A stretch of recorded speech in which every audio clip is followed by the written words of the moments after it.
ce soir, ce que je vous propose est très différent de ce qu'on a fait la dernière fois. L'idée de la dernière fois, c'était de présenter de manière assez générale ce qu'on entend par judéo-arabe. Donc, encore, je vous le rappelle, en deux étapes. D'abord, la langue écrite, la langue littéraire des savants juifs arabophones du Moyen-Âge, et dans un second temps, les parlers arabes des communautés juives du monde arabe.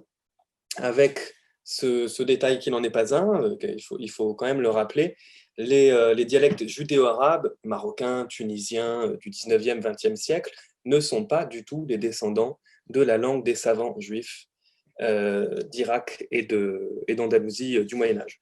Ces langues-là, et aujourd'hui on va vraiment recentrer vraiment sur les dialectes marocains, sont à appréhender dans le cadre de la dialectologie arabe. Ce sont des parlers arabes communautaires qui ont les mêmes réflexes que les autres langues juives, c'est-à-dire que de la même manière qu'en Europe, chez des locuteurs de langue germanique, on a eu un réflexe linguistique à l'intérieur de la communauté juive avec des emprunts à l'hébreu, un petit peu des expressions juives. Enfin, en tout cas, tout ce que la langue peut retraduire de la vie des gens qui baignent dans une intense vie juive, ce qui va se ressentir. Donc ça, c'est ce qui a donné le yiddish. De la même manière, on l'a eu en judéo-espagnol à d'autres endroits, au Maroc aussi, au nord du Maroc, où on a une langue judéo-espagnole qu'on appelle la haketiya, mais également dans les Balkans et en Turquie, où on a une langue judéo-espagnole qu'on appelle le judio, le judaismo, qui ne sont pas des descendants du ladino. C'est un peu la même chose que ce dont je voulais vous parler pour les deux judéo-arabes. On a donc dans le monde arabe, partout là où il y a eu une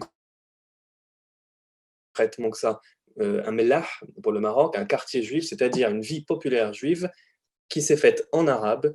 Eh bien, la langue arabe qu'on a parlé dans ces endroits-là, c'est plus ou moins la langue arabe locale avec les mêmes particularités que celles qu'on retrouve dans les autres langues juives. Un des aspects qui marque le plus, mais qui n'est pas tant un aspect linguistique, qui est plus, presque un peu plus de la décoration, en tout cas au niveau linguistique, pas au niveau culturel, c'est que ces langues juives s'écrivent quasiment toujours avec l'alphabet hébreu. Mais attention, un alphabet n'est pas le reflet d'une langue. Un alphabet, c'est un choix, un moment, pour noter une langue à l'écrit. C'est un code, c'est uniquement un code, on choisit de prendre tel alphabet, telle série de lettres pour noter la langue orale. Ça n'est pas un indice sur la nature de la langue. On écrit le français, l'anglais et l'espagnol avec le même alphabet, c'est pas la même langue. On peut écrire en fait n'importe quelle langue avec n'importe quel alphabet si on fait un effort pour adapter l'alphabet à la langue qu'on est en train de noter. Regardez comment, entre le français, l'anglais et l'espagnol, on utilise les mêmes lettres, les 26 mêmes lettres de l'alphabet, mais les consonnes ou les voyelles qu'on utilise ne correspondent pas au même son. Et quand on a une langue qui a un son un peu particulier,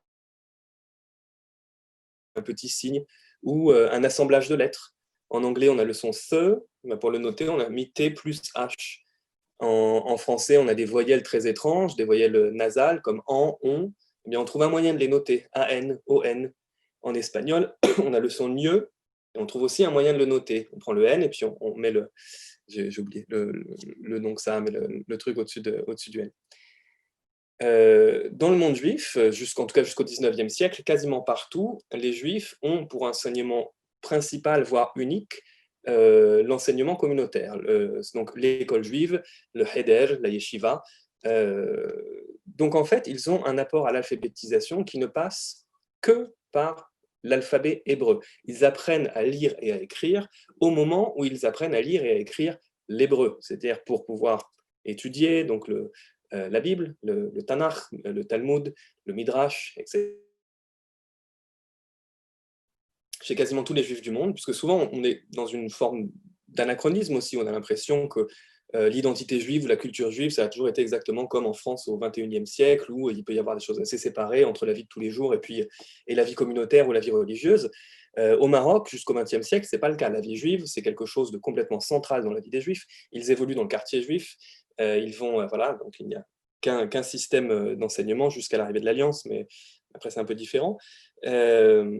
Mais c'est la même chose en monde ashkénaze, dans le shtetl, on est dans un système en soi. Donc en fait, quand les gens vont avoir le réflexe de noter leur langue, la langue qu'ils utilisent, qui n'est ni l'hébreu ni l'araméen, nulle part, les deux langues complètement disparues chez les juifs du monde entier, Donc, quand ils vont avoir le réflexe de noter leur langue, qu'il s'agisse d'une langue germanique, comme le yiddish, qu'il s'agisse d'une forme d'espagnol, d'une forme de persan pour les juifs d'Iran, ou d'une forme d'arabe pour les juifs du monde arabe, eh bien, ils vont faire avec les moyens du bord. Alors, quand je dis avec les moyens du bord, c'est un peu dur, parce qu'en réalité, c'est pas juste qu'ils n'ont que ça sous la main, c'est que ça marche très bien. C'est-à-dire que peu importe la langue qu'on veut noter, si on se met d'accord sur une convention pour noter des sons un peu spécifiques, en fait, on peut prendre n'importe quel alphabet et noter n'importe quelle langue.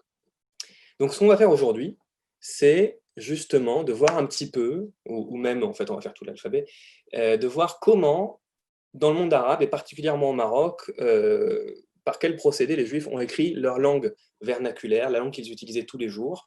Euh, voilà, comment est-ce qu'ils ont... Donc pour ça, je vous partage un tableau, en fait, un document, et puis on va voir ça lettre par lettre, et là où je vous demanderai de participer, si vous en avez envie, si vous avez des connaissances là-dessus, c'est que quand on va aborder une lettre, eh bien, en tout cas, de donner des mots que vous avez en tête, si parmi vous, il y a des gens qui, si vous connaissez le judéo-arabe, on est plutôt sur le Maroc quand même que sur le reste pour l'instant. Donc au Maroc, on a utilisé l'alphabet hébreu, adapté plus ou moins, et ce qu'on va voir aujourd'hui, en fait, c'est les caractères carrés, c'est ceux qu'on connaît, c'est les caractères d'imprimerie, disons, pour le transcrire dans une logique de l'alphabet latin, et pourtant, dans tout le monde juif, on a eu aussi des variantes de cet alphabet qui sont uniquement des variantes graphiques. C'est-à-dire qu'on a toujours eu les 22 mêmes lettres, le même alphabet, Aleph, Bet, Vet, Gimel, Dalet, etc. Mais la cursive, l'écriture à la main, elle s'est forcément modifiée à droite à gauche. Enfin, c'est pas tant qu'elle s'est modifiée, c'est que chacun en a eu un usage particulier. Donc avant tout, je vais vous montrer à quoi ça ressemblait l'écriture hébraïque cursive au Maroc quand on notait du judéo-arabe. Alors voilà un document qui m'a été envoyé l'an dernier, en fait c'est un document assez standard, c'est un document du tribunal rabbinique de Mogador, donc d'Essaouira. C'est cette ville qui a changé de nom plusieurs fois. Mogador est vraiment son nom ancien. Ensuite, ça s'est appelé Essaouira, puis de nouveau Mogador, puis de nouveau Essaouira. Bon, il s'agit de la même ville, peu importe, sur la côte. Donc vous voyez, si vous êtes des habitués de l'alphabet hébreu, on reconnaît quand même qu'il y a quelque chose de proche de ce que vous pouvez connaître, que ce qu'il s'agisse des caractères d'imprimerie, des lettres carrées ou même de la cursive, si vous connaissez l'hébreu israélien. Mais la cursive qui est utilisée aujourd'hui en Israël, c'est une cursive j'allais dire adaptée, non, qui n'est pas adaptée, qui est la cursive polonaise, qui est passée petit à petit, qui est celle qui a été conservée en hébreu moderne. Quasiment dans chaque pays, voire donc voilà un texte. Là, en fait, concrètement, il s'agit d'un texte qui est daté, donc c'est quand même pas mal. Wahed, donc 1, décembre, Wahed Samia, Jujut Latine. Donc 1er décembre 1932, et là, il écrit en fait 2 Kislev, Juj Kislev, 693. 5693. Donc c'est en fait un document d'une femme du quartier juif, du Mellah, qui écrit au tribunal rabbinique. Alors en fait, c'est une histoire assez triste. Bon, je vous explique juste comment je l'ai eu. C'est un document qui a été retrouvé par hasard dans le sud du Maroc, à Tiznit, dans la ville de Tiznit.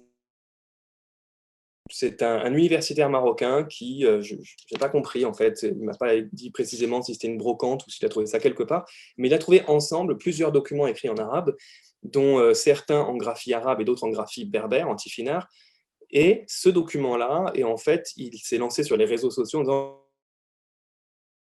de venir du Maroc, il y a un cachet ici, en haut, Maroc, je n'ai aucune idée de ce que c'est. En fait, par le jeu des réseaux sociaux, j'ai retrouvé ce document.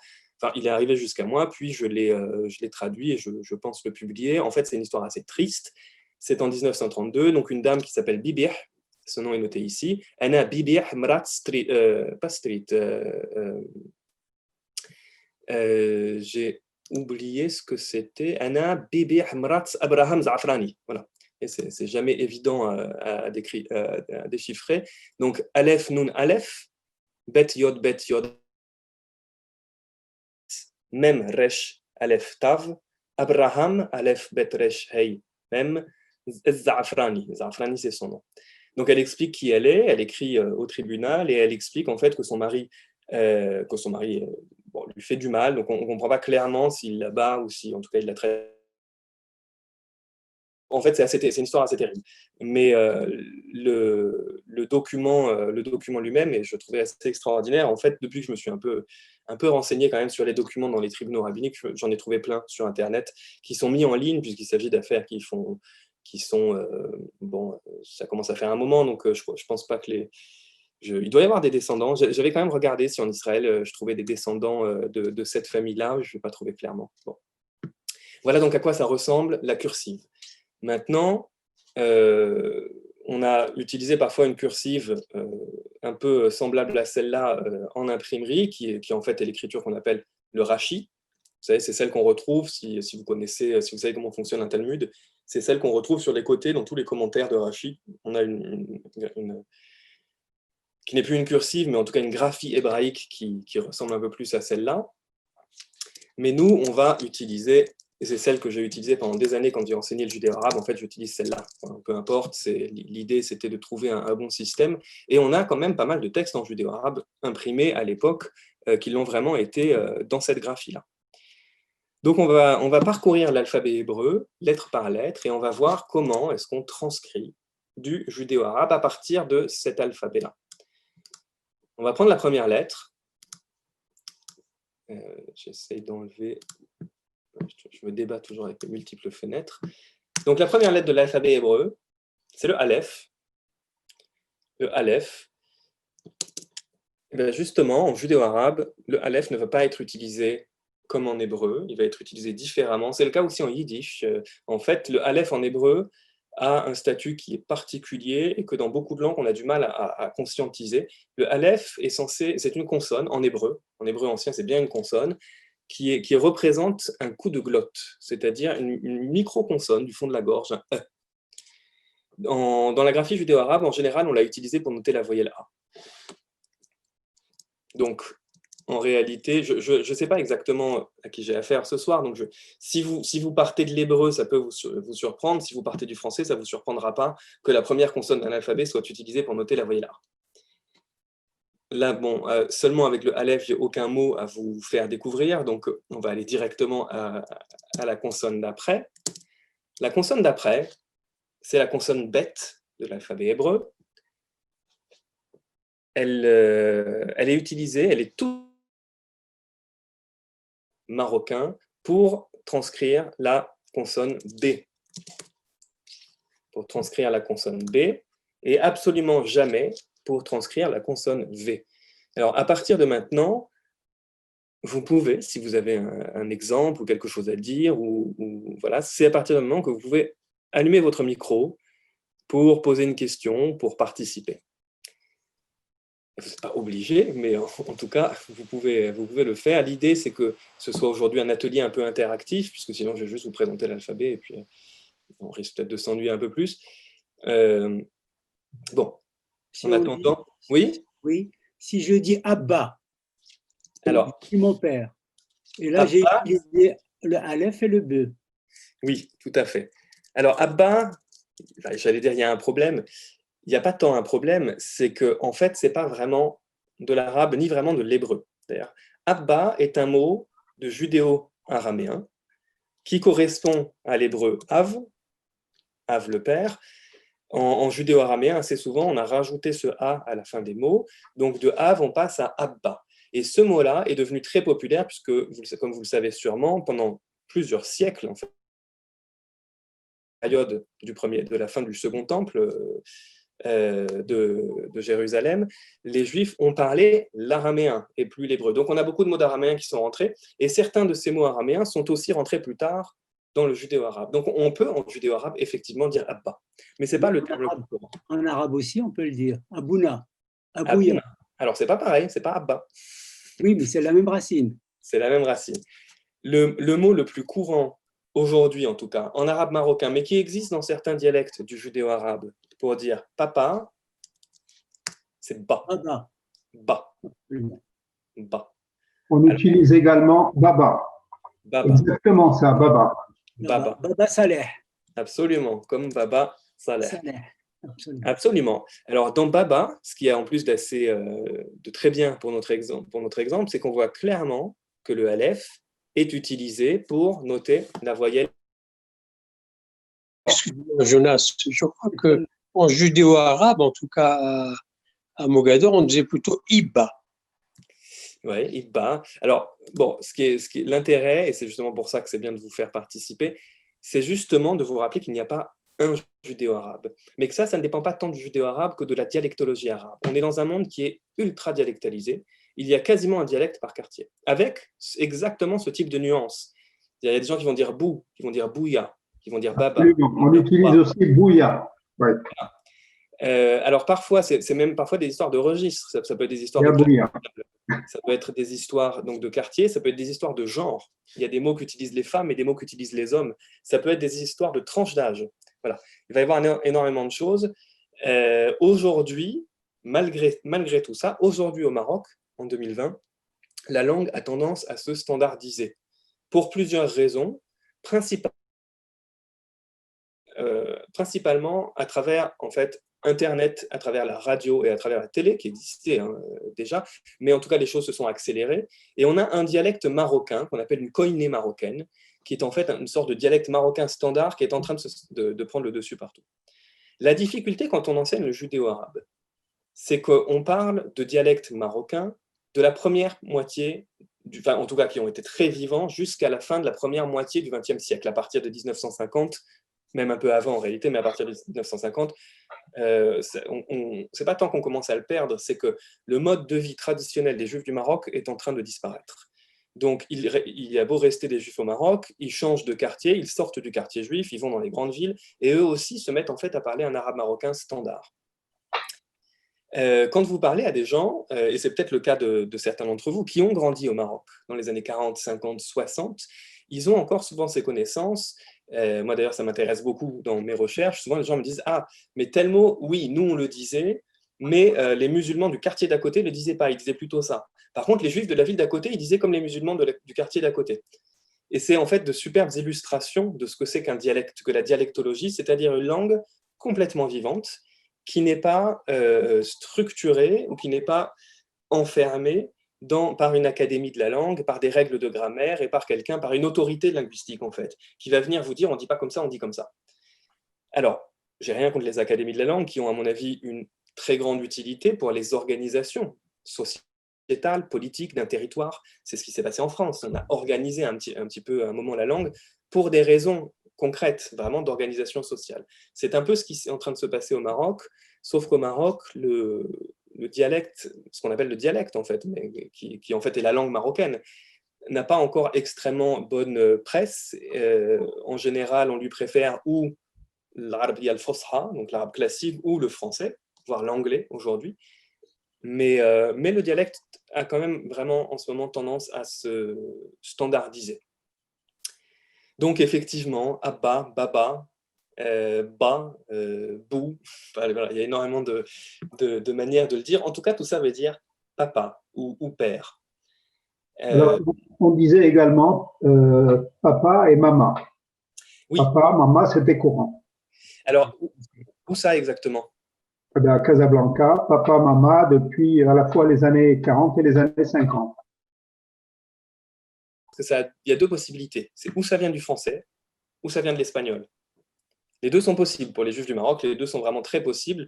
Et Casablanca, ce qui est compliqué, c'est que malheureusement, tout ce qui vient de Casablanca n'est pas un indice dialectologique parce qu'à Casablanca, tout s'est mélangé. Il y a eu un tel exode rural d'autres gens parmi les autres villes, c'est qu'au niveau de la dialectologie, en général, on ne travaille pas sur Casablanca parce que c'est un mélange quasiment de tous les parlers du Maroc. Au niveau de la dialectologie, ce qu'on aime bien faire, c'est justement le parler, ça va être des choses très très précises, type le parler des femmes juives de Agadir. Voilà, un truc vraiment... Et dans les années 40-50, si possible, si on a des éléments pour voir avant, c'est encore mieux. À partir des années 50, les choses se mettent à changer. Oui, alors que la grand-mère, ça restait Jeddah. Ouais, Jeddah, c'est quelque chose...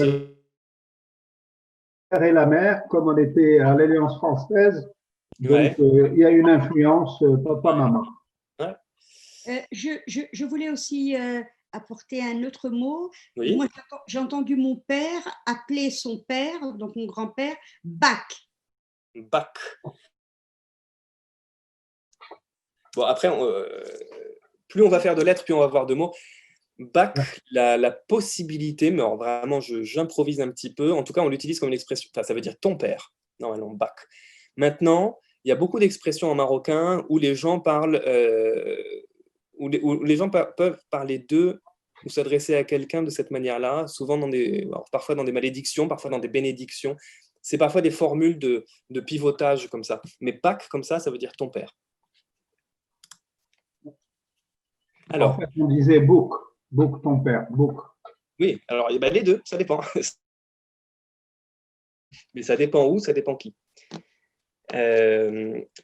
Voilà. Il y a une insulte d'ailleurs, mais je ne la dirai pas. Il y a une insulte comme ça, Nalbouk. que prononçaient les Arabes à l'encontre des Juifs quand ils n'étaient pas contents. Et Nalbouk. Nalbouk. Alors, c'est ça l'intérêt. C'est qu'en fait, elles ne sont pas vulgaires. Elles sont méchantes. Elles sont très méchantes, mais elles ne sont pas vulgaires. Parce que finalement, on peut le traduire. Ça veut dire maudit soit ton père. Absolument. C'est clairement pas sympa. C'est sûr. Mais Mais c'est pas toujours méchant. Parfois, c'était bon. Amical. C'est pas vraiment méchant, pas toujours. il y a parfois une forme de blague dans la Oui, absolument. violence des images. C'est-à-dire que ça peut être vraiment fait pour rigoler. On peut dire à quelqu'un « imot moulek », c'est-à-dire concrètement que meurt ton père. Et c'est pas forcément méchant. C'est pas forcément méchant. Bon, alors, continuons. Plus on va avoir de lettres, plus on va pouvoir avancer et citer des choses. Troisième lettre de l'alphabet hébraïque. Pardon, pas celle-là. La consonne guimel. Alors, la consonne guimel, et c'est là qu'on replonge donc plus que dans la langue elle-même, dans les choix marocains, enfin, ou certaines formes d'arabe marocain, les parlers judéo-arabes modernes, la consonne guimel, elle a plein de fonctions possibles. En fait, le son ge, étymologiquement, historiquement, n'existait pas en arabe. Il n'y a pas de son ge. Mais en dialecte, au Maroc, il existe. Il a plusieurs origines possibles. Parfois, il est une évolution du son arabe qa, ça arrive.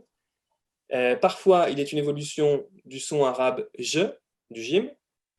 Je vous donne un exemple, s'il y a parmi vous des gens si vous connaissez l'arabe. Ge, parfois, excusez-moi, ge, parfois, donc, est là pour noter le son qa de l'arabe ancien. Par exemple, pour dire à quelqu'un dis-moi, c'est-à-dire qulli, en arabe plus ancien, on va dire gulli. Dans certains dialectes, pas partout. Il y a le mot jamel. Jamel, et Jamel qui devient gamel. Oui, pour le chameau. Ça vient de J, comme Jzar, le boucher qui devient Gzar, voilà, ce genre de choses. Mais là, on est en judéo-arabe. Et en judéo-arabe, il y a des choses qui vont s'ajouter à ça. Parfois, ça va noter des mots. Le ge va pouvoir être là pour noter un son de l'espagnol, puisqu'on a des mots d'espagnol qui rentrent dans l'arabe marocain. Bon, j'en ai pas forcément en tête. Et parfois, surtout, on va noter des mots d'hébreu. En hébreu, on a le son ge. Donc, si vous voulez parler de certains concepts, ce n'est pas n'importe quel mot qui va s'utiliser en judéo-arabe, il y a certains mots qui sont rentrés dans la langue. Et le plus simple, c'est de parler des mots du culte, mais en fait, c'est quand même beaucoup plus large que ça. Mais par exemple, on peut prononcer ce mot-là, Gmara, c'est la Gmara, donc là, il faut le noter. Et là, ce qui est intéressant, c'est que ça fait aussi intervenir les interférences orthographiques entre les langues. Ce qu'on note ici, ce n'est pas de l'hébreu, c'est du judéo-arabe. Sauf qu'on va emprunter des mots à l'hébreu, dont on connaît. Donc, en général, quand on prend un mot hébreu dont on connaît l'orthographe, on ne modifie pas son orthographe hébraïque. Et parfois, on voit des mots hébreux qui apparaissent avec une orthographe très étrange, donc on peut comprendre que la personne qui a écrit n'avait pas en tête que c'était de l'hébreu. Ça permet de faire ces choses-là. La différence, c'est que le Gemara en hébreu s'écrit avec un aleph à la fin. Absolument. La Gemara. Il n'y a pas une version avec un hey du tout? Il est forcément. C'est pas impossible. S'il est toujours avec un aleph. Sont synonymes, mais la plupart du temps, c'est toujours écrit avec un aleph. C'est vrai. Attendez, du coup, les deux existent. Excuse-moi, Jonas, est-ce que tu as entre le son ch et le te et le son je et le ge du Moyen-Orient vers le Maghreb. Je te donne un exemple. En hébreu, Oui. la neige ou la glace se dit sheleg. Oui. Si tu remplaces le che un jim, un je, Oui. tu as l'arabe telj. Absolument. Alors, en fait, c'est pas une inversion et c'est pas. Enfin, et vous avez raison sur les mots que vous citez, hein, shel et telj. En réalité, c'est plus complexe que ça. Ça vient du sémitique ancien, du mot salj, salg en sémitique ancien. Le sémitique ancien qui est à la fois l'ancêtre de l'arabe et de l'hébreu. Et ce son-là, le son se des langues sémitiques anciennes, est devenu che en hébreu. Il est resté sa en arabe ancien. Mais en arabe plus moderne, le se est devenu t. C'est le cas également en araméen, où le sa. On peut prendre l'exemple du chiffre ancien, du sémitique ancien, salatha, salathatum, en sémitique ancien, qui est très bien conservé en arabe classique, salatha, salathatun, qui en hébreu devient shalosh, ou en fait shlosha, et qui en arabe dialectal, de salatha de l'arabe ancien, passe à tleta, mais on a également en araméen tlat. Donc en fait, c'est un vieux son qui s'est. Mais le che n'est pas une marque ancienne, en tout cas dans la perspective de la comparaison des langues sémitiques. Le che est particulier à l'hébreu et à d'autres langues, à l'acadien, ou il y a d'autres langues qui le font. Juste pour information, je viens d'ouvrir mon dictionnaire. Gmara s'écrit bien en aleph et il provient bien de l'aramaïque. Oui, d'accord, de aleph. Il n'existe pas de Gmara avec un he, c'est toujours avec un aleph. D'accord, très bien. Je vous remercie. Alors, donc le guimel, je ne le trouve plus. Le guimel, il va avoir plusieurs fonctions. Donc, je reprends certaines qui viennent de consonnes arabes. Donc, parfois, ça vient du ra qui devient ge en dialecte. Parfois, ça vient du je qui devient ge en dialecte. Parfois, ça vient de l'espagnol. Parfois, ça vient de l'hébreu. Maintenant, le guimel, le judéo-arabe avec des caractères hébreux, c'est qu'on a beaucoup plus de sons en arabe qu'en hébreu. Donc, en fait, on va être obligé de réutiliser certaines consonnes, de les utiliser de plusieurs manières différentes. La première consonne avec laquelle on va voir ça, c'est le guimel, qu'on va utiliser parfois pour noter la consonne J. Et alors là, vous avez peut-être des commentaires à faire sur le son je en judéo-arabe marocain. C'est celui qu'on avait dit tout à l'heure, Jamel. Jamel, Ouais. Jamel. Mais ce n'était pas ça exactement que j'attends. Le son je en judéo-arabe marocain, en tout cas dans quasiment tous les dialectes judéo-arabes du nord du Maroc, le son je s'est transformé et se prononce ze, ou entre les deux, je, ce genre de voilà. Il y a un jibli chez Haja. Voilà, alors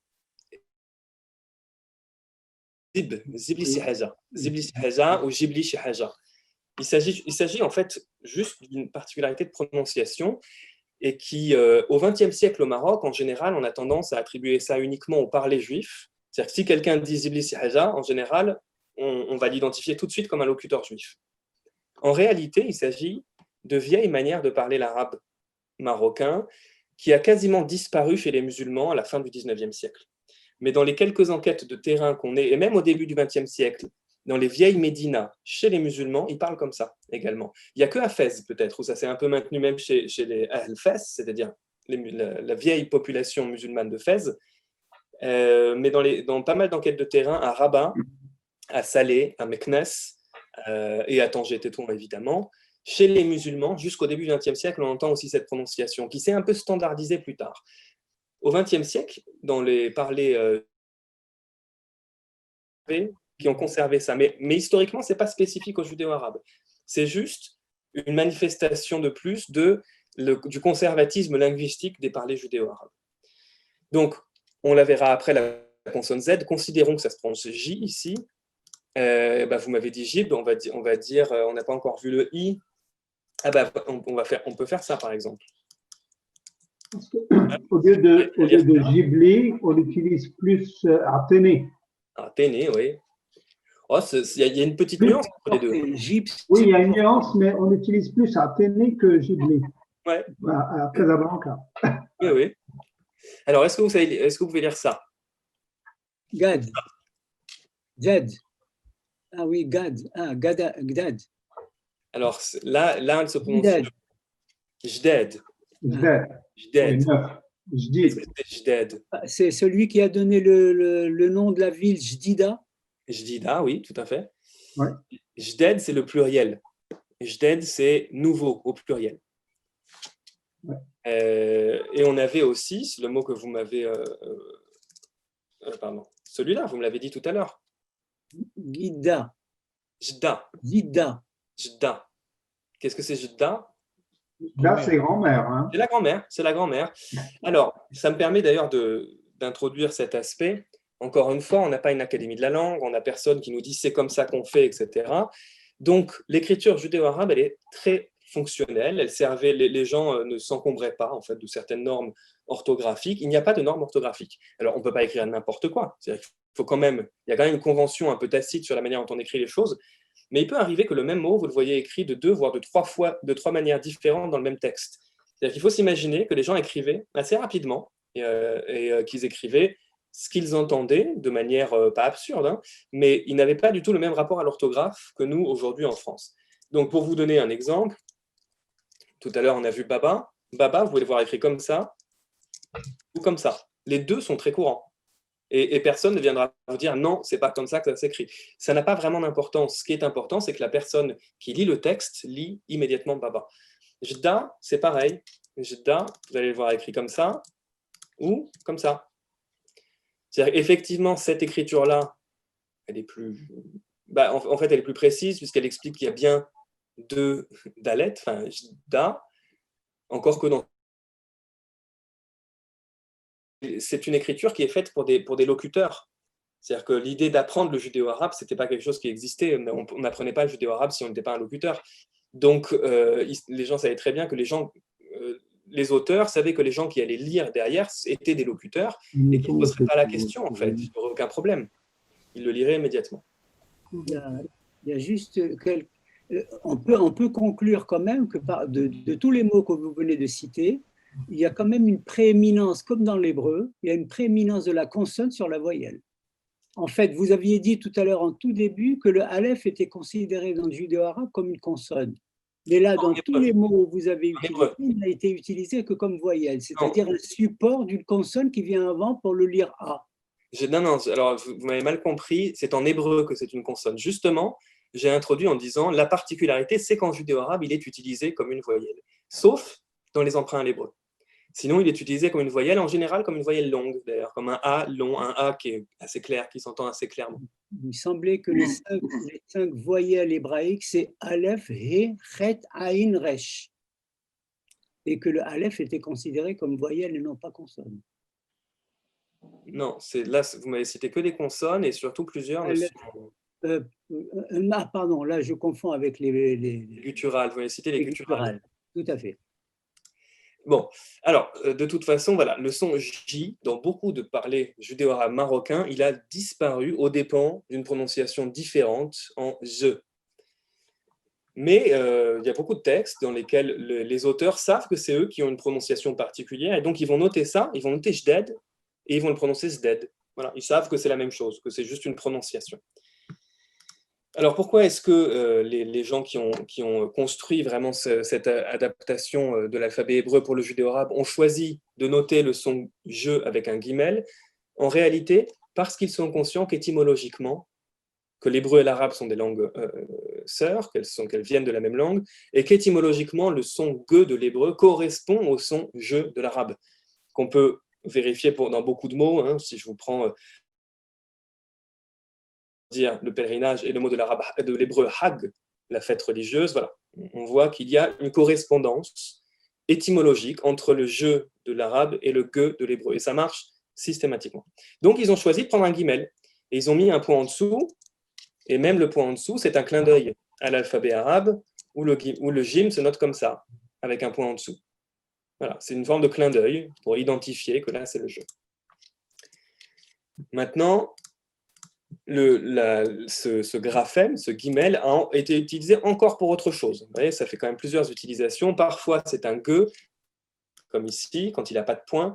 parfois c'est un je quand il a un point en dessous, et on utilise également un guimel avec un point au-dessus, je cherche le point au-dessus, hein, je suis sur un site voilà, qui me permet de faire ça. Et là, il va se prononcer très différent. Un R français, voire souvent on dit comme le vieux R parisien, ou un peu comme le Reich israélien. R.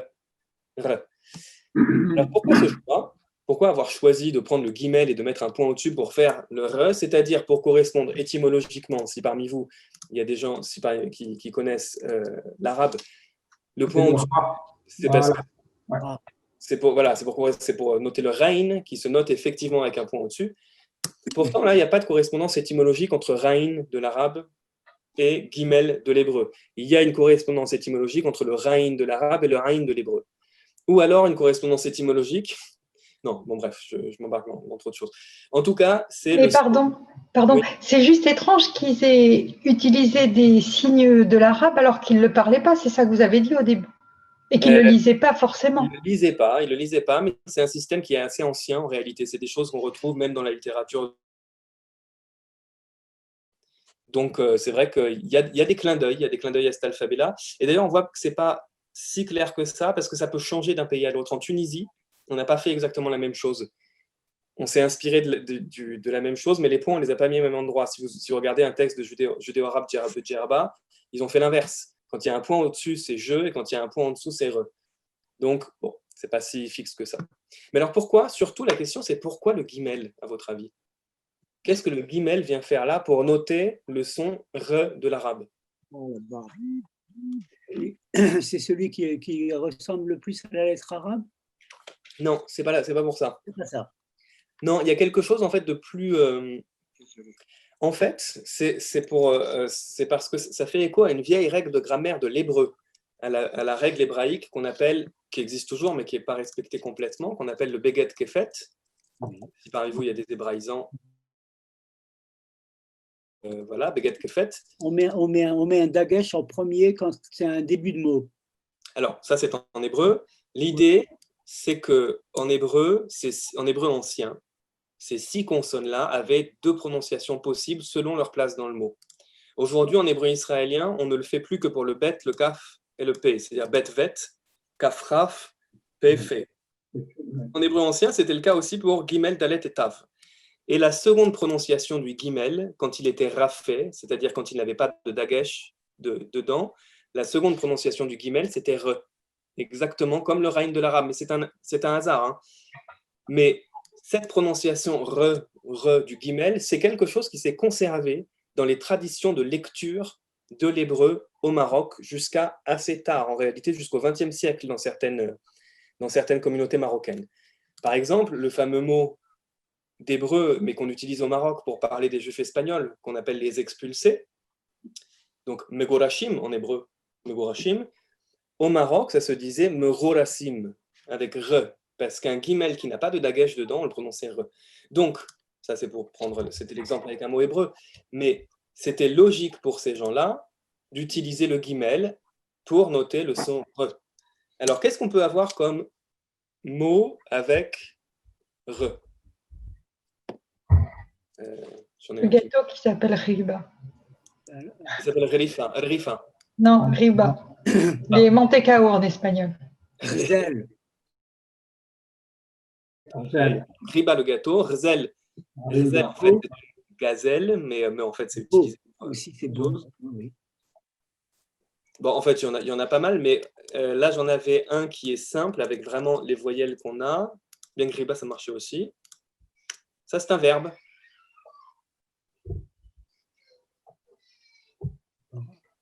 Est-ce que quelqu'un peut le lire, ce verbe? Bras. Bras, tout à fait. Oui. Alors, bras, c'est un verbe qui veut dire vouloir. Vouloir, absolument. Et c'est intéressant au niveau du dialecte parce que bras, c'est un verbe en fait d'arabe ancien, mais qui a quasiment disparu, qui n'est pas utilisé en arabe ancien, qui existe en araméen d'ailleurs. Pardon. Mais bras, juste pour vous montrer comment ça marche le dialecte, il y a pas mal de villes au Maroc où le dialecte juif n'utilisait pas ce verbe, ou très peu.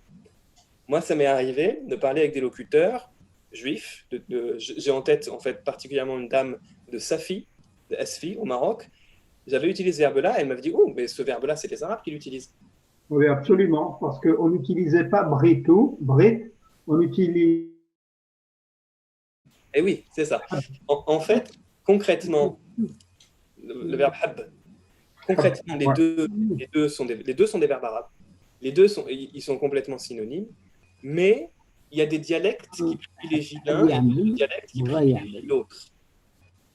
Donc, Mais là, ça veut dire aimer, ça ne veut pas dire vouloir. si, ça oui, peut mais vraiment... ça veut dire également vouloir, à la fois Ça veut aimer et vouloir. Ça peut vouloir dire les deux. Ouais. peut vouloir dire vouloir aimer. Je veux une pomme, حب تفاحة. حب يعمل il a voulu faire. On peut aussi dire Ya Habibi. Il a voulu faire. Absolument, hab ya'mal, bra ya'mal, les deux Voilà. fonctionnent. C'est le même sens. Il va y avoir des endroits dans lesquels le dialecte judéo-arabe utilisera les deux, complètement de manière synonyme. Et il y a des endroits dans lesquels ça va sonner pas juif. Vérité lexicale, c'est-à-dire que ce n'était pas quelque chose qu'on pouvait anticiper, mais dans l'usage, dans la manière que les gens ont de parler, ils ont telle ou telle expression qu'ils utilisent ou telle autre. De la même manière qu'en français, ça va être pareil en français. Vous pouvez utiliser tel mot, ça va sonner pas régional, les gens vont savoir ce que c'est. Si je vous dis, alors ce n'est pas des exemples aussi forts, mais si je vous dis, je ne sais pas, moi j'ai grandi dans le sud de la France, donc on a des mots parfois, il s'est enfadé, pour dire de quelqu'un qui s'est énervé. Si j'utilise ce mot, et pourtant c'est l'occitan, et c'est un mot vraiment qui appartient au territoire français, si j'utilise... Maman, qu'est-ce que c'est que ce truc? Bon, c'est un peu pareil. Sauf que, et là, c'est pareil, bra et hab sont deux mots synonymes en arabe. Dans certaines villes, les juifs utilisent bra et les musulmans utilisent hab. Je suis sûr qu'on peut trouver un contre-exemple. Dans d'autres villes où les juifs vont utiliser bra et les musulmans plutôt hab, ou d'autres. C'est un peu la vie libre comme ça d'un dialecte, une langue qui est complètement libre et qui va évoluer de manière pas contrôlée et difficile à anticiper. Donc Bra, il a voulu.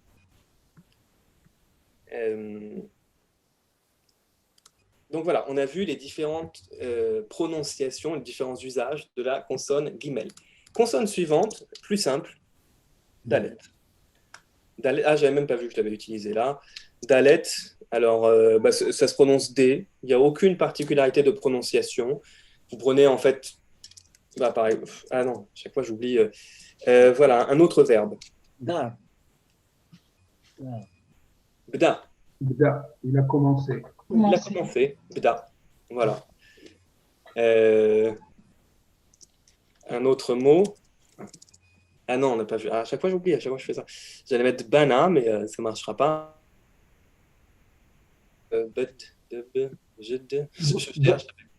Bra dans le sens guérison. Lequel? Avec un rhyme aussi? Avec un resh. Ouais. Ah, avec un resh, d'accord. Oui, donc c'est pas pour... là, c'est la guérison.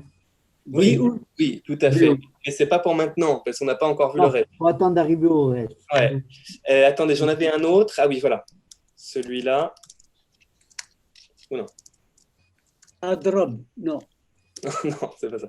Rda, demain. Rda, demain, exactement. Et on n'a pas encore vu de lettres pour faire le Rda. Rda, demain. Ça aussi, on peut regarder comment ça marche en dialecte. Si vous dites ça, si vous utilisez ce mot qui est courant chez tous les Marocains, vous êtes dans le reste du monde arabe, vous êtes rapidement identifié à un Marocain. Il n'y a pas beaucoup d'endroits dans lesquels on dit ça comme ça. On dit aussi redoua, non? Exactement. Dans pas mal d'endroits, on va dire redoua. C'est le cas en Algérie très fortement. La plupart des gens disent redoua. Oui. En arabe plus classique, on dit radan. Oui, radan qui est pas tout à fait pareil. Vous verriez quoi comme différence avec radan? Non? Vous m'avez dit que c'était pas pareil. Radan, c'est le mot. C'est pareil. Radan, demain. Oui.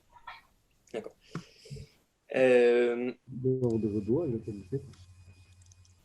Alors, d'où est-ce que vous êtes? Je vais vous dire que vous disiez redoua. C'était de quelle région? En Algérie. En Algérie, ouais. Oui. Oui. En Algérie, c'est le mot courant pour dire demain. Ouais. Ouais. Alors, consonne suivante, ha. Le ha, contrairement à l'hébreu moderne, le ha ici est presque toujours prononcé. C'est le hey qui correspond au c'est pas le ha, c'est le ha comme en anglais dans, je sais pas, harm ou hot. C'était celui-là. Qu'est-ce qu'on peut... Hawaja, Hawa. Hawa, oui. Il y avait même une chanson. Les rois. Hawaja. Alors, on va faire d'un coup, parce qu'on Hawajet, voit. si c'est une femme. Alors, Les rois comme l'amour. Non, le vent. le hawa. Le hawa. Hahoua. Hahoua. C'est deux choses différentes. Ouais, Le hawa, le hawa pour l'amour ou l'affection ou l'amour. C'est pas la même chose que Hawaja, c'est le voici qui arrive. Voilà, c'est ça. Donc ça nous permet de faire deux consonnes d'un coup, le hey et le vav qui est en fait le waw qui se prononce we. Le waw va ou se prononcer we ou comme les voyelles o ou bien ou. Sa fonction en hébreu ancien. C'est en hébreu plus tardif que le wa, on a commencé à le prononcer ve. Mais non seulement la prononciation ve n'existe pas dans les traditions de lecture judéo-arabes, même les traductions de lecture de l'hébreu, en tout cas jusqu'au 19-20e siècle, et en plus, ça n'existe pas en arabe. Donc il n'y avait vraiment aucune raison de le prononcer ve. Il est toujours prononcé we dans ces cas-là. Effectivement, là on a, alors ha, c'est une interjection hein, quasiment, enfin qui veut dire voici, ha, roa, lui, il, c'est le pronom personnel, il, qui correspond, qui est identique au rou de l'hébreu. Ha, roa, ja, le voilà qui vient. Ja, on aurait pu l'utiliser d'ailleurs quand on a fait la consonne de jeu. Ja, c'est le verbe venir. Tiens, d'ailleurs, je ne sais pas, j'ai d'autres mots qui me viennent. Oui, roa tout seul, c'est lui. Qu'est-ce que c'est jab? Il a apporté. Il a apporté. Il a apporté, exactement. Et qu'est-ce que c'est que... Alors là, c'est un mot... Alors justement, je vais vous faire participer là-dessus parce qu'il y a beaucoup de variantes du même mot. Vous allez me dire comment on dit ça chez vous. Jaoub. Jawab. Ah, répondre. Répondre. Le verbe Est-ce qu'il y a répondre. des nuances de ce mot-là? Jaoubni, répondre. Oui. Répondre. Et vous n'auriez pas d'autres mots proches? Il y a des dialectes qui l'ont... Alors, jaoub, ou parfois on dit wajib. Ah, oui. Exact. C'est répondre, non? Ouais, en fait, c'est vraiment le même qui a dit... voilà, jaoub et wajib. Importer, c'est... Et les deux, c'est le même verbe, hein, c'est le verbe répondre. Quoi. Jaoub, wajib. Je cherche d'autres choses. Non, ça ira. Alors, consonne suivante. Celle-là, elle est importante. La consonne zain, qui se prononce Z. Et ce qu'elle a d'important dans les parlers judéo-arabes marocains, mais aussi en fait dans les parlers algériens, un petit peu moins et quand même nettement moins en Tunisie, c'est qu'elle vient souvent noter le son J étymologique. C'est-à-dire qu'elle ne note pas que le Z étymologique, mais aussi le J, puisque les deux, chez beaucoup de locuteurs juifs. Je crois qu'il y a une autre évolution entre le zaïn et le dalet. Le zaïn, zahav par exemple, qui donne en arabe dab. Donc le zaïn se transforme en dalet. On doit pouvoir le retrouver dans d'autres mots d'ailleurs. Oui, mais alors, effectivement, mais en fait, je vous ferai la même remarque que tout à l'heure pour Telj, c'est qu'en fait, ce n'est pas une évolution de l'arabe. C'est que, en fait, je peux vous faire la même démonstration, c'est le vieux son du sémitique. En fait, c'est la même raison. Hein. On a un vieux son dans les langues sémitiques anciennes qui est Z. Voilà, je l'ai noté ici, pardon. Z. Par exemple, le mot que vous m'avez mentionné, en sémitique ancien, Varaboum, voilà, qui signifie l'or. Voilà. Ce the, il devient en hébreu et en akkadien, en babylonien, etc. Il devient Z. Il devient Z. Donc, Zahab, qui va se prononcer Zahav plus tard. Oui. En araméen, il devient D. Et le mot, ça va être Dahba. Dahba en araméen. En arabe classique, en arabe ancien, il reste comme ça, mais en arabe dialectal, il devient D également. Donc, Dreb pour l'or. Voilà. Mais ce n'est pas une évolution à l'intérieur de l'arabe, c'est que l'hébreu et l'arabe ont différé à partir du mot ancien. Un mot courant en judéo-arabe, et dans lequel on entend bien la particularité de prononciation du zayin, c'est exactement. Jouj. Je ne suis pas sur un bon alphabet. Jouj. Alors, il y a également Zit. Zit. Zit. L'huile. On n'a pas vu le tav. Il y a un tav. Zait. On n'a pas vu le tav encore. Non? Jouj. Ah oui, oui, d'accord. Je me suis trompé dans ce que je voulais faire, pardon. Jouj, ça veut dire deux. Et celui-là, d'ailleurs, si vous connaissez l'hébreu, vous pouvez peut-être savoir Bien étymologiquement. sûr, le couple. Zoug. Absolument. C'est Zoug. Zoug. Alors là, c'est en hébreu. Je vais le mettre dans une. Le Zoug, absolument. Alors, C'est le couple. je le mets comme ça parce que c'est pas du judéo-arabe, c'est de l'hébreu. Et est-ce que vous savez d'où ça vient? Ça, pour le coup, ça n'est pas deux évolutions du sémitique ancien. C'est un emprunt lexical à une troisième langue qui est passé dans toutes les langues sémitiques, quasiment. C'est un emprunt au grec ancien. Le terme en grec ancien, tseougos, qui signifie une paire, choses qui vont par deux, et qui a donné en hébreu zouk, le couple, et en arabe, en fait, en arabe ancien, avant de vouloir dire deux, il a donné un verbe, zawaja, ça c'est en arabe ancien, zawaja qui veut dire se mettre, Il s'est marié. absolument, en couple, aller par deux. Donc, on a les verbes zawaja et tazawaja en arabe ancien, et tout ça, ça passe en dialecte. Zououj et zououj. Oh, j'ai entendu. Okay. En hébreu, donc, se mettre en couple donnerait les hivazeg. Et ça existe en hébreu? Ah, je pense, oui, oui. Ok. Quel verbe? C'est les Khaten. Les Khaten, c'est se marier. Ah oui? Et Ouais. se mettre, Oui, c'est ça. c'est se mettre en couple. Alors, s'il existe en hébreu, selon la grammaire de l'hébreu, ça doit être les isdaveg. Les isdaveg. Oui, vous avez raison. Pardon, les isdaveg. Il faudra regarder si ça existe. Oui, c'est très marrant de vous voir avez ça. raison, absolument. Oui, oui, oui, exact. Alors, revenons sur notre judéo-arabe marocain. Donc, quand on compte, on dit en général, wahed, etc. Alors, donc, en fait, ça correspond à l'arabe ancien zaouj. Et en général, en dialecte marocain aujourd'hui, on dit jouj, jouj, avec deux J.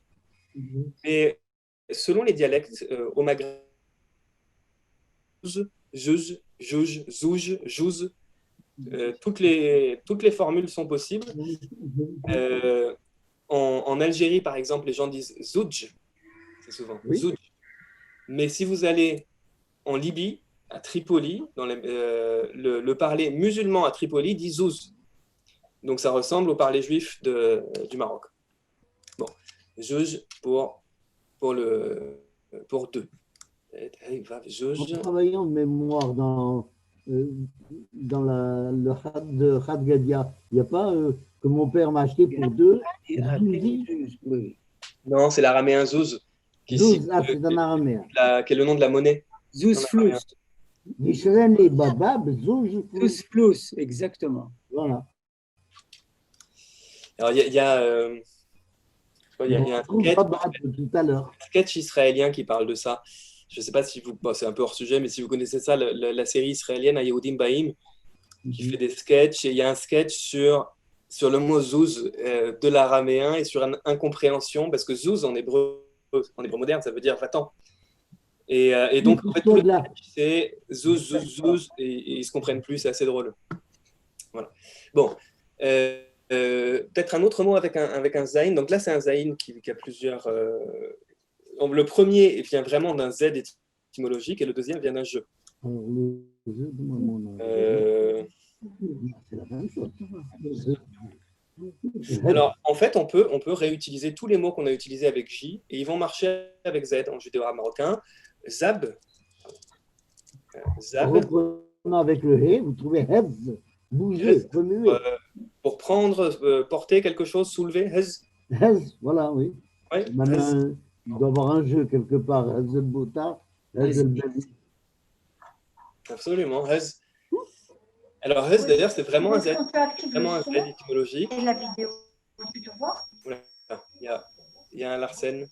Il existe en hébreu, c'est les hazis, c'est déplacé. Tout à fait. Donc, on a vu tout à l'heure. Ah bon, d'accord. Alors, il y a un bruit. Je ne sais pas d'où ça vient. Oui, c'est Larsen, il faut le renvoyer. Larsen, mais je ne peux pas savoir d'où il vient. Ah voilà. Alors, non, c'est revenu. Ça doit être deux personnes qui sont connectées à la même maison. C'est possible. Je pense que ça vient, parce que j'ai un écran qui s'allume là, ça doit venir de Maurice Azerad. Ouais. Ah voilà. Alors, Jaoub, il peut tout. Voilà, ça c'est vraiment très très courant dans les parlers juifs. Voilà. Consonne suivante, une consonne assez symptomatique de l'arabe, alors qu'en fait c'est un son du sémitique, mais en général, souvent dans les imaginaires collectifs, on attribue beaucoup cette consonne à la langue arabe, la consonne ha, ha, qu'on retrouve concrètement dans hab. Tout à l'heure on a parlé de hab. Hab. Voilà, hab, qui veut dire aimer, aimer et vouloir, dans beaucoup de parlers juifs c'est vouloir. Il y a Habibi. Alors, Habibi, c'est intéressant parce que Habibi, c'est deux strates de langue arabe qui se rencontrent. C'est-à-dire qu'en fait, ce n'est pas complètement du dialecte, c'est un emprunt à l'arabe ancien, mais qui est attesté dans les dialectes. C'est-à-dire que puisqu'on est en tout cas dans le monde arabo-musulman, indépendamment des communautés juives et des parlers judéo-arabes dialectales, qui connaissent, qui étudient l'arabe classique, les musulmans, pas les juifs. Mais donc, il y a des mots d'arabe classique qui rentrent dans l'arabe dialectal. Alors souvent, c'est intéressant parce que c'est un peu comme les mots d'hébreu qui rentrent dans le judéo-arabe. C'est-à-dire que souvent, c'est les mots religieux comme Qur'an, Allah. Shukran n'est pas un mot de dialecte, Shukran est un mot d'arabe classique. Et ces mots-là vont rentrer dans l'arabe dialectal. D'ailleurs, en général, en judéo-arabe, on ne dit pas Shukran. Attends. Vous auriez dit quoi? Quelque chose comme ça, non? C'est ça, saha. Ou Tbarakallah, ou il y a d'autres manières, mais Allah barak fik. Mais shukran, c'est un mot d'arabe classique. En fait, il y a un moyen assez simple de le voir quand on fait de la linguistique ancienne, c'est que le an à la fin du mot, bon, ça c'est un peu de la grammaire arabe, mais le an à la fin de shukran, c'est un suffixe grammatical de la langue classique. Ça ne paraît pas du tout en dialecte.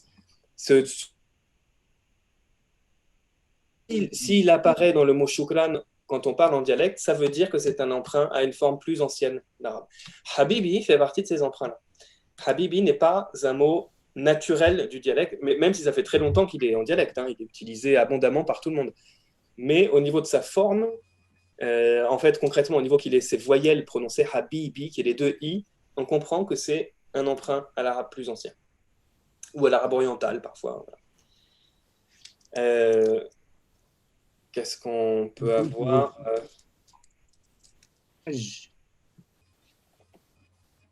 mot-là? Wahad. Wahad, exactement. Oui.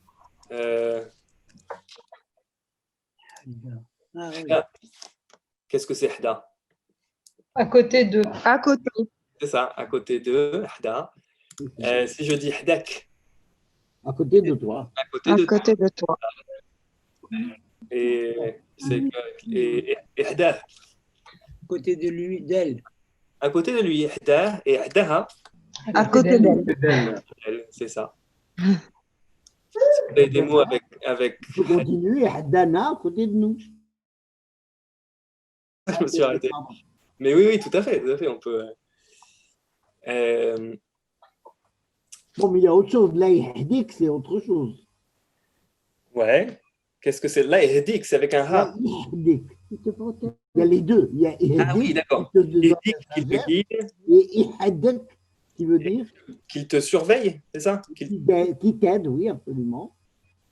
Yahdik. Je me demande si celui-là. Non, c'est ça pas- veut dire aussi avoir pitié de toi. Ouais. Que Dieu ait pitié de toi. Mais alors, c'est pas plutôt celui-là, c'est pas plutôt la Yahdik que Dieu Dit avec le He. Ouais. veut dire. Qui te raisonne, qui te rende raisonnable, ça veut dire. La hidik, ça veut dire qu'ils te rendent raisonnable, en fait, que tu. Voilà. Alors, ce qui est intéressant aussi, c'est qu'il y a le mot qui est utilisé et parfois l'usage qui est quand même assez éloigné. Alors, la ihdik, oui, ça marche, c'est le verbe c'est hda en arabe qui veut dire guider quelqu'un. Et celui-là, hda, c'est celui qui veut dire surveiller quelqu'un, faire attention à ce qu'on fait. Bon, finalement, ça peut. Pas devant le même mot, il y a un He d'un côté, le Het de l'autre. C'est deux mots différents. Ouais. Deux verbes différents. Oui, tout à fait. Mais regardez, tout à l'heure, j'entendais l'expression, c'était pas en judéo-arabe, c'était en arabe marocain standard, mais ça marche en judéo-arabe. L'expression que j'ai entendue, c'est ça. Jaballah. Mot à mot, Allah. Allah. Et vous savez, Dieu a donné. Dieu a donné. Mais à quel moment on dit ça? Quand il y a un deuil? Ouais.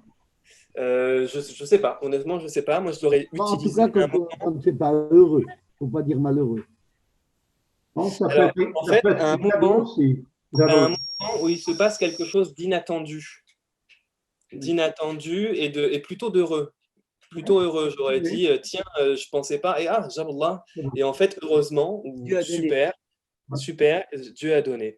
Bon, c'est là qu'on voit qu'il y a à la fois l'étymologie, le mot, et puis dans l'usage, c'est pas absurde de l'utiliser comme ça, mais c'est difficile de l'anticiper. En fait, c'est dans le vécu de tous les jours, ça s'utilise de telle ou de telle manière. De la même manière qu'on dit Alhamdulillah à des moments où, en français, ça paraît très bizarre de dire grâce à Dieu.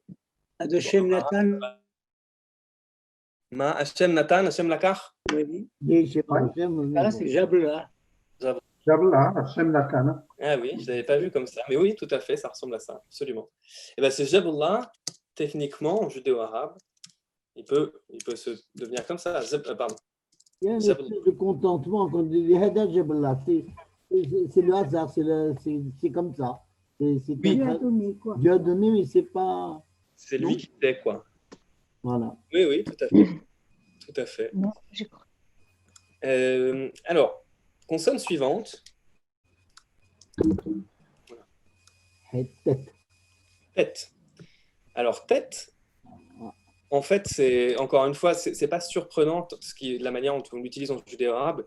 Ce qui est plus compliqué, c'est que souvent, aujourd'hui, on a l'idée de l'hébreu moderne.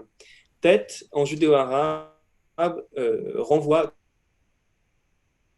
de l'arabe, pas, qui techniquement, qui a dû être prononcé comme ça en hébreu aussi pendant un moment. Alors, par exemple, ce mot-là, Oui. Tabib, Le médecin. le médecin, Ouais. qui sera Tarq, le chemin. Tarq. Tarq, Ouais, Tarq.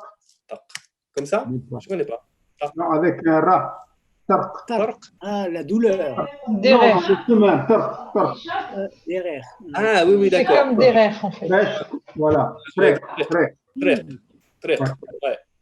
Trèche, le chemin, tout à fait. Trèche. Trèche ou Tarq. Je ne connaissais pas comment vous le dites? Tarq. Tarq. Oui. Trèche, Tarq. Donc oui, absolument. Ah, mais sauf qu'en fait, j'avais même pas vu, il y a quand même deux consonnes qu'on n'est pas censé avoir vues. Resh, Kouf, Trek. Qu'est-ce qu'il y a? On a vu en utilisant le He, Rèche, non. le bois. Je n'ai pas entendu. Tab. He, tête, Ah oui, d'accord. le Htab, bois. htab. Le- Mais c'est pas une famille. Oula. Il y a un bruit. Il y a un bruit pas agréable là. C'est quoi? de papier. Alors, ce mot-là,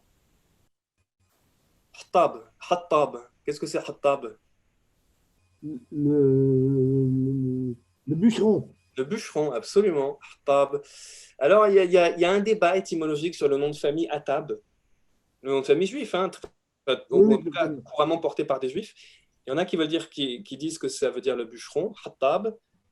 Je ne suis pas convaincu pour le nom juif. Surtout que souvent, même la prononciation des noms de famille juifs, c'est un peu perdu entre l'influence du français puis l'influence de l'hébreu plus tard, ce qui fait qu'il y a des gens qui, leur propre nom de famille, ne savent plus exactement comment ils se prononcent, donc il n'y a plus de possibilité précise pour savoir ce que ça voulait dire. Parce que si c'est khattab, c'est pas la même chose que hattab. En tout cas, hattab en arabe dialectal, c'est le bûcheron. En général, c'est le bûcheron. On a beaucoup, c'est un schéma de mots en arabe, mais qui existe en hébreu, ancien plutôt aussi, qui va désigner les noms d'artisans, en fait les noms de boulot, de métier. Ce schéma, c'est première consonne avec une voyelle brève, 2 fois la même consonne, un A long et 3e consonne. C'est-à-dire qu'on a htab, le bûcheron. On a d'autres noms de famille juifs que vous connaissez probablement qui sont exactement sur ce schéma et qui sont souvent des noms de métiers de l'artisanat. Bag. Exactement. Alors, Haddad. Là.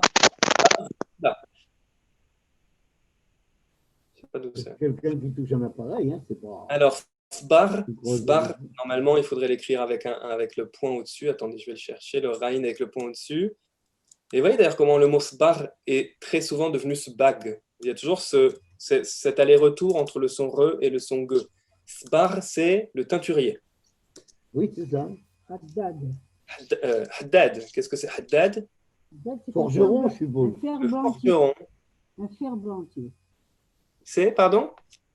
Un ferblantier, dit ma femme. Un fermentier. Un D'accord. ferblantier. Ah oui, d'accord. En tout cas, ça vient de donc, le haddad, c'est celui qui travaille le fer. Voilà. Il y a celui-là aussi, par exemple. Naqash. Naqash. Comme le nom Nakash. Alors ça, je crois que c'est un ciseleur. Naqash. Naqash. Un ciseleur. Chose comme ça. C'est bon, en plus, c'est parfois des métiers où je ne sais plus exactement à quoi ça correspond. Mais il y en a d'autres, hein. Il y a Njar, Khiyat, etc. Tous ces noms-là sont des noms, en fait, sont des noms de métiers, c'est des mots qui existent toujours en arabe. Et pourquoi est-ce que c'est souvent des juifs qui portent ces noms-là? En fait, tout simplement parce qu'à l'époque à laquelle on a commencé à attribuer des noms de famille à tout le monde, qui n'était pas une coutume du monde arabe, à ce moment-là, l'organisation typique de la ville arabe était un centre-ville, un mellah, en dehors du centre-ville, et en général, les métiers de l'artisanat concentrés dans le mellah. Donc, au moment où on a donné les noms de famille, majoritairement, les artisans étaient des juifs.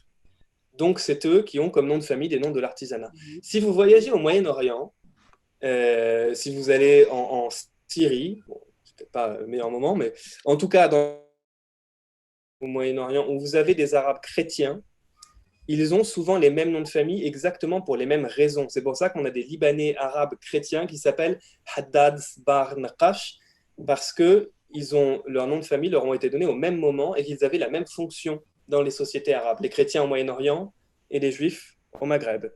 Donc vous avez des gens, je ne sais pas, des Michel Haddad, c'est que normalement quand vous voyez ce nom-là, quand on connaît le judaïsme maghrébin, il semble évident que c'est un juif maghrébin. Ça peut aussi être un arabe chrétien du Proche ou du Moyen-Orient. Alors, je reviens sur mes consonnes. Consonne suivante, le yod. Le Yod. Yod ou yod. Cette consonne, le nom. Alors, qu'est-ce qu'on peut... Alors là, il y a pas mal de choses. Le yod, il va avoir 2 emplois en judéo-arabe, un peu comme en hébreu, où on l'utilise pour noter la consonne ye, mais c'est assez rare en marocain, la consonne ye, ou alors ça va être les voyelles i ou bien e. Alors, un exemple dans lequel c'est vraiment la consonne ye. Voilà. Yed. Yed de la main. Et si j'écris ça, Yed. Yed, la main. Alors ça, par exemple, Mais en arabe, c'est plutôt un aleph, iddik, Iddi, ouais, c'est vrai. en, Alors en dialecte. c'est un bon exemple du moment où le iode, en fait, ce qui se passe, c'est que le iode étymologiquement, en tout cas phonétiquement, la consonne IE, elle est en lien à la voyelle I, de toute façon. Donc ça, dans plein de langues, vous allez avoir des passages entre IE et I, et quand vous passez à la voyelle I, vous allez avoir besoin d'un support consonantique, donc on va remettre un aleph derrière. Mais ça reste étymologiquement vraiment la même chose. Alors, qu'est-ce que j'ai écrit là? Ben, mal. Pardon, j'ai pas Pas le entendu. Aleph. Yeddiya. Yeddiya. Ah, Didiya. Ah, Mema. Non, parce qu'il faut un Mes mains, Mema, tout à fait. d'accord. Mes mains. C'est pas ma main. Mama. Non? Ma main, ça serait Ah, Mes mains. deux mains. Yeddiya. Si, Il y a- C'est le duel. oui, Non, c'est un pas duel. forcément. Mais alors, en arabe marocain, dans les parlers judéo-arabes, au niveau du duel, on a exactement la même chose qu'en hébreu. C'est-à-dire que le duel existe figé dans certaines expressions, mais on ne peut pas mettre n'importe quel mot au duel. Ça fonctionne un peu plus qu'en hébreu quand même. En hébreu, ça a vraiment quasiment disparu. En hébreu, c'est cantonné à certaines choses qui vont par deux. Chotchaim, Shnataim, etc. Yadayim. En arabe classique, vous pouvez le mettre partout. Vous pouvez dire vraiment 2 bouteilles, deux écrans d'ordinateur. Et en arabe marocain, on est un peu entre les deux, mais ça a presque disparu. Une Quand même. partie du corps, vous pouvez pas vous donner. Les parties du corps, ouais. Par exemple, les oreilles. Ouais. Mais c'est un peu, en fait, c'est vraiment un peu comme en hébreu. On dit Yomein, par exemple, El Fein pour 2000, mais on ne peut pas le mettre sur tout et n'importe quoi non plus. C'est un peu, on est dans un stade un peu intermédiaire, quoi, en arabe marocain, pas en arabe dialectal. Je cherche d'autres choses. Tout à l'heure, on a vu le verbe vouloir. Je vais vous donner un exemple. Voilà, le verbe bras, enfin celui-là en tout cas, de verbe vouloir. Bras. Bras. Aussi en judéo-arabe, mais bon, par convention, quand on présente un verbe, on a l'habitude de lui donner 2 formes. Vous savez, en français, quand on présente un verbe, on le donne à l'infinitif. Je vais vous parler du verbe être, du verbe manger, du verbe parler. En hébreu, quand on présente un verbe, on le donne à la 3e personne du passé. On dit le verbe diber, le verbe kara, le verbe katav. En arabe, en général, on donne 2 formes. On donne la même qu'en hébreu, la 3e du passé, et on donne aussi la 3e du présent futur.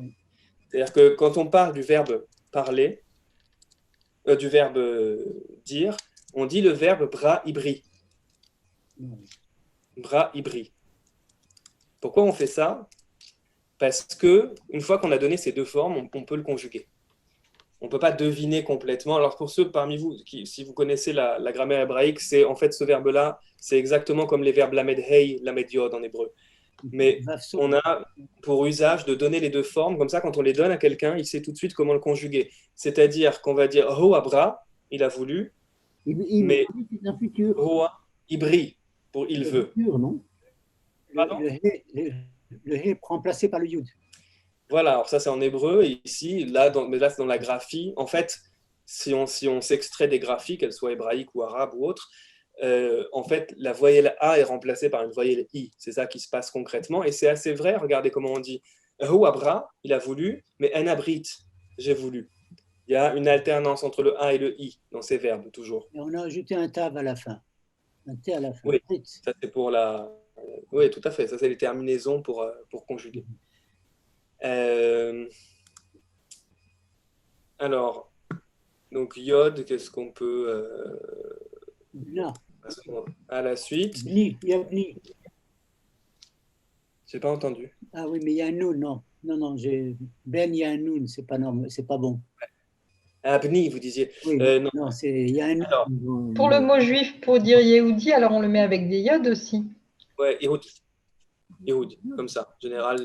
En général, lihud d'ailleurs. En général, on met le lamed devant. Et parfois, on met même un dalet devant. En général, on met dalet, lamed devant le mot. Ana, lihud.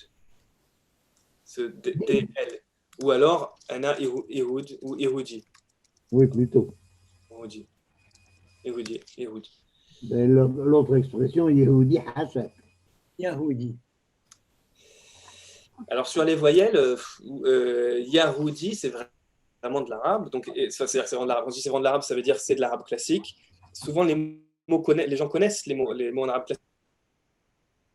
Par voyelle, et on tombe sur Yahoudi. En dialecte, normalement, c'est pas le mot naturel du dialecte. Le mot naturel du dialecte, c'est Ehudi. Ah, Ou Ehud, parfois. Ou de l'Ehud. Un ad l'Ehud. Je pourrais dire, Vous avez l'imploration, Ya Rabbi. On y arrive. Non, mais par contre, le ya, par exemple, le ya qu'on va utiliser assez souvent même pour parler à quelqu'un. une interjection. Une interjection, ouais. Yassidi, pour dire monsieur, Yassidi. Absolument.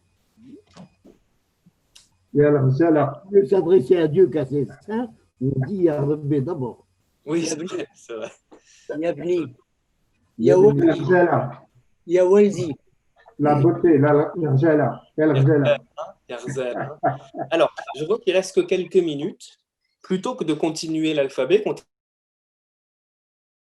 on peut faire quelque chose même de plus interactif pour la fin. Est-ce que vous avez en tête, parmi les locuteurs, des mots d'hébreu qui s'utilisent ou qui s'utilisaient en judéo-arabe? Moi, j'en connais un. Ouais. C'est Bahlaïl. Comment vous dites? En hébreu, c'est Shevach la L. Ah oui. Hein, et ça remplace Be'ezat Hashem. Et comment vous le prononcez? Comment vous le prononcez en judéo-arabe? Shevach Laïl. Shevach Lael. Shevach Lael. Très bien, je l'écrirai pareil.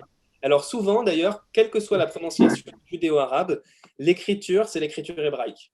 En général, quand le locuteur est conscient du fait que c'est de l'hébreu, il ne modifie pas la graphie. Et c'est ce que je vous disais en introduction du cours, c'est que parfois on voit des choses hébraïques écrites avec une graphie très étrange. Souvent, ça veut dire que le locuteur n'a pas conscience que c'est l'hébreu. Pris dans l'autre sens.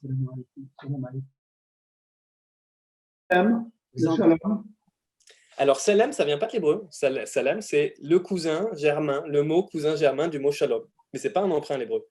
Par contre, shalom, ça c'est possible de dire le mot hébreu. Shalom, shalom aleichem. Dans certains contextes, dans le quartier juif, shalom aleichem. Et là, c'est vraiment de l'hébreu. Il y a le mot hébraïque behema qui a donné bhima. Et oui, et alors c'est là que l'exercice est difficile, c'est qu'il s'agit de langues qui sont proches. Donc parfois, il y a des choses, on a l'impression que c'est de l'hébreu et ça n'en est pas. Bhima existe en arabe ancien. Donc il n'est pas emprunté à l'hébreu. Mais c'est vrai que c'est le même. C'est vrai que c'est particulier. Je ne sais pas s'il m'entend. Adraba. Adraba. Ah oui, absolument. Absolument. Adraba. Adraba. C'est encore mieux. C'est un super exemple.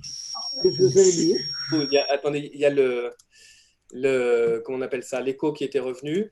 Adraba, c'est un super exemple parce que, alors c'est pas complètement de l'hébreu, mais c'est pas faux. C'est de l'araméen. C'est un mot araméen qui est rentré dans l'hébreu rabbinique et qui est passé en judéo-arabe. Absolument. Ça, c'est un très bel exemple. A fortiori, ou parfois pour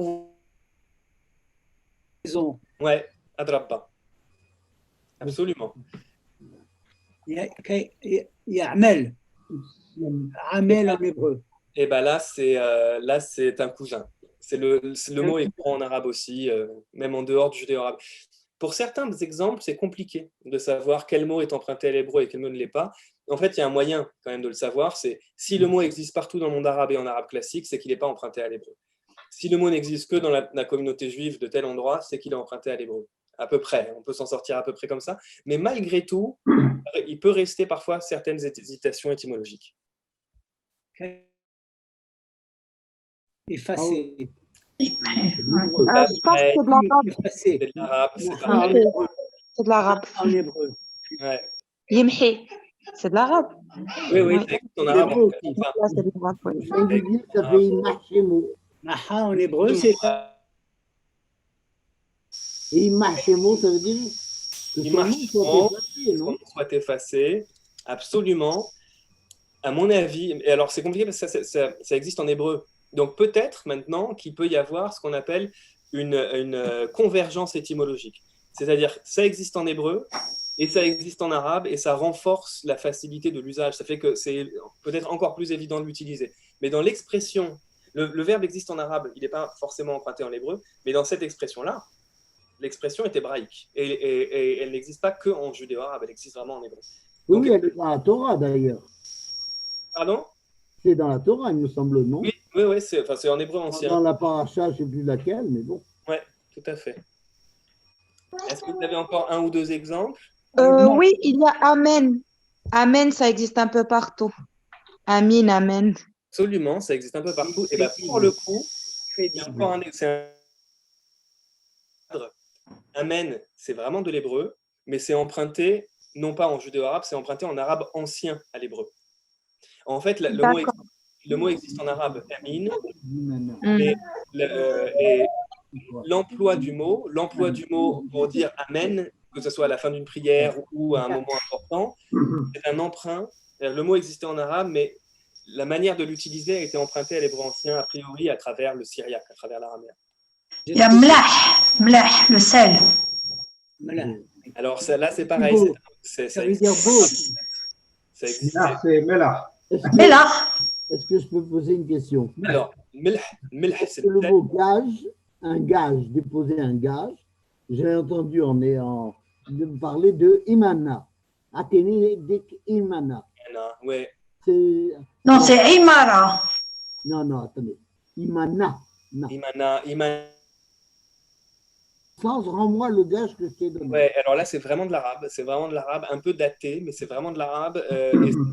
En fait, c'est le même que quand on dit à quelqu'un manemneksh, pour dire je te crois pas. Je te crois pas. Oui. El-amen el-watani, la sûreté, c'est cette racine-là.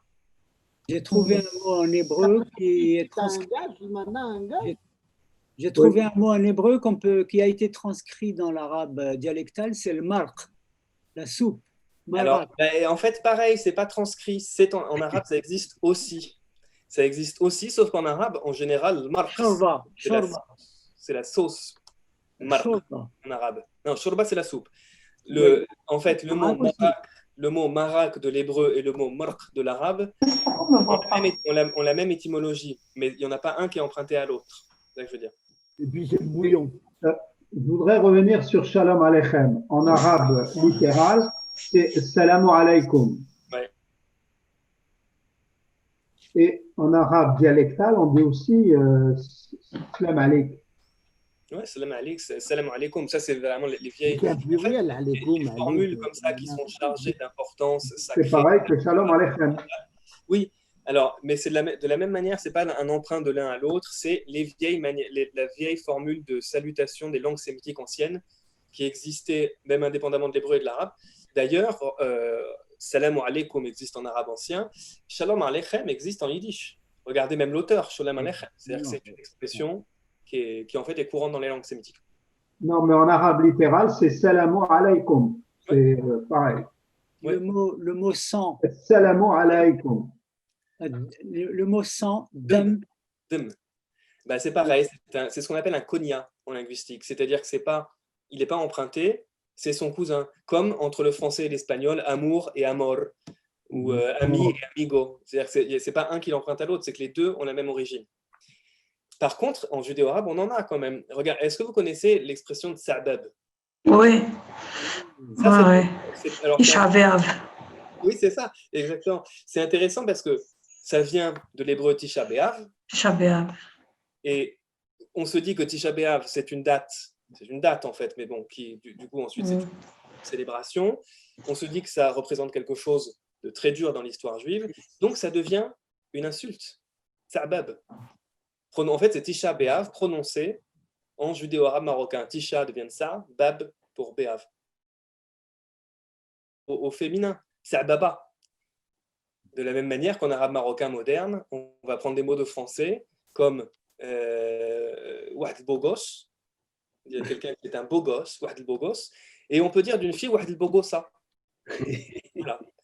Ça existe avec des mots de judéo-arabe comme Titus,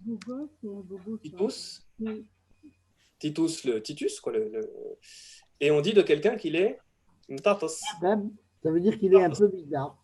Ouais, c'est ça. Tartos, ça veut dire qu'il est titucisé. Tartos. Donc ça vient quelque part, ça vient de l'hébreu, même si personne ne l'a jamais utilisé comme ça en hébreu. Ça vient quand même de l'hébreu. Voilà, chers amis, je pense qu'il est l'heure. Je ne sais pas si Ariel... Effectivement, Jonas, il est l'heure. Merci beaucoup. Des 20h30. Et donc, je pense qu'on se retrouve la semaine prochaine pour la suite de l'alphabet. Voilà. Merci. Merci Merci beaucoup. Merci.